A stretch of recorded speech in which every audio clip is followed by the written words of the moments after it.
Breaking news కాసేపట్లో AP cabinet sub committee సమావేశం కానుంది. ప్రధాని అమరావతి పర్యటనపై యాక్షన్ ప్లాన్ సిద్ధం చేయనుంది.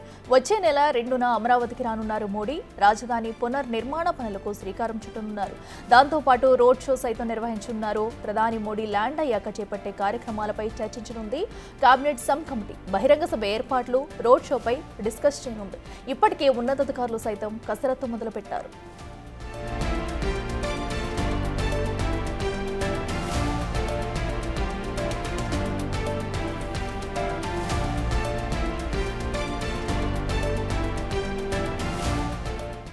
ఇదే అంశానికి సంబంధించి మరింత సమాచారం మా ప్రతినిధి శివ లైవ్లో అందిస్తారు. శివ, చెప్పండి, మరి ప్రధాని మోడీ పర్యటన సందర్భంగా కూడా కాసేపట్లో ఏపీ కేబినెట్ సబ్ కమిటీ సమావేశం కానుంది. మరి ఎలాంటి నిర్ణయాలు తీసుకుంది, ఆ పర్యటనకు సంబంధించి ఎలాంటి ఏర్పాట్లు చేయనున్నారు, డీటెయిల్స్ ఏంటి?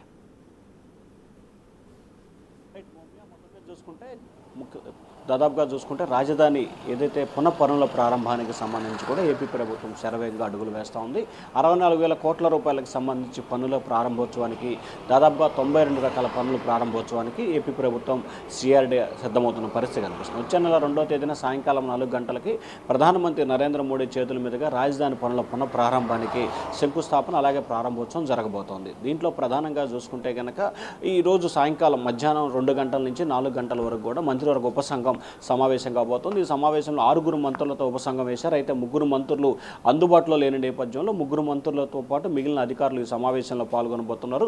ఇప్పటివరకు ప్రధానమంత్రి నరేంద్ర మోడీ పర్యటనకు సంబంధించి ఏ రకమైన కార్యక్రమాలు, విధి విధానాలు ఖరారైనా, ఇంకా ఎటువంటి కార్యక్రమాలు జరిగించాలి, ఎటువంటి ప్రోగ్రాంలు నిర్వహించాలి, అలాగే ఎప్పట్లో పూర్తవాలి, 28వ తేదీ సాయంకాలం 4 గంటలకల్లా కేంద్ర బలగాలకి ఏదైతే ప్రధానమంత్రి వేదికను అప్పగించాల్సిన నేపథ్యంలో ఈ లోపలే పనులను పూర్తి చేయాలని చెప్పి కూడా ప్రభుత్వం భావిస్తాం. దానిలో భాగంగానే ఈరోజు మధ్యాహ్నం 2 గంటల నుంచి 4 గంటల వరకు కూడా మంత్రివర్గ ఉపసంఘం సమావేశం అవబోతుంది. ఈ సమావేశంలో పలు కీలకమైన నిర్ణయాలతో పాటు ఏ రకమైన ఏర్పాట్లు చేయాలి, ఎవరెవరు ఏ బాధ్యతలు తీసుకోవాలని చెప్పి నిర్ణయం తీసుకుంది. ఇప్పటికే ఈ కార్యక్రమానికి సంబంధించి నోడల్ ఆఫీసర్గా వీరపాండ్యన్ నియమించిన ప్రభుత్వం 31 మంది ఐఏఎస్, ఐపీఎస్ అధికారులతో వివిధ విభాగాలకు ఇన్ఛార్జిగా నియమించిన పరిస్థితి కనిపించింది. సో వీరందరితో కూడా మరొకసారి సమావేశం, అంటే రేపు ఎల్లుండి అధికారులందరితో కూడా సమావేశం నిర్వహించే అవకాశం కనిపిస్తుంది. ఈరోజు మంత్రులు, అలాగే ముఖ్యమైన అధికారులు, సిఆర్డీ అధికారులు, అలాగే నోడల్ ఆఫీసర్ వీరపాండ్యన్తో మంత్రివర్గ ఉపసంఘం సమావేశం కాబోతా ఉంది.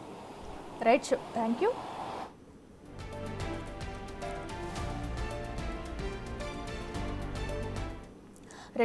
అమరావతి పనులు పునఃప్రారంభానికి సంబంధించి కూడా మోడీ అమరావతి పర్యటనకు రానున్న నేపథ్యంలో కూడా అటు ఏపీ సర్కార్ అయితే ఫోకస్ చేసింది. దీనిపై కూడా ఏపీ కేబినెట్ సబ్ కమిటీ మరికాసేపట్లో సమావేశం కానుంది. దీనిపై ప్రధాని మోడీ పర్యటనకు సంబంధించి కూడా పలు నిర్ణయాలు తీసుకునుంది.